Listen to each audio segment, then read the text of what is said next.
হচ্ছে আমাদের যে এমসি বক্স, আমরা পাশাপাশি দুটো এমসি বক্স বসিয়েছিলাম হ্যাভেলসের।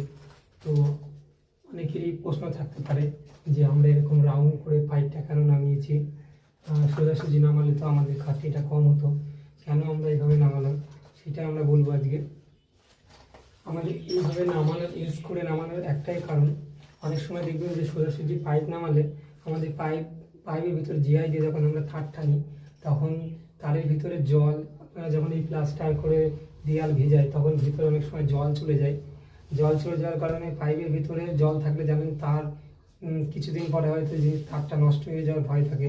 ওই জন্য আমরা এরকম এই সিস্টেম করে দিয়েছি যাতে জল না ঢোকে, এবং সুন্দর করে দিয়ে এখন নিচ দিয়ে নামিয়ে দিয়েছি, ঢালাইয়ের ভিতরে চলে যাবে, আমাদের পুরো ফুল সেফটিতে থাকবে। এইভাবে সোজাসুজি দিলে আমাদের খাটনিটা বরঞ্চ কম হতো। আমরা একটু কষ্ট করেই আমরা স্কুলে লাগিয়েছি আমাদের সুবিধা ক্ষেত্রে, যাতে পরবর্তীতে আমাদের তার টানতে কোনো অসুবিধা না হয় আর ভিতরে পাইপের ভিতরে যেন জলটা না দাঁড়ায়, তার জন্য আমাদের এইভাবে কাটিং করা। ধন্যবাদ। ভিডিও যদি ভালো লেগে থাকে লাইক, শেয়ার, কমেন্ট এবং সাবস্ক্রাইব করতে ভুলবেন না।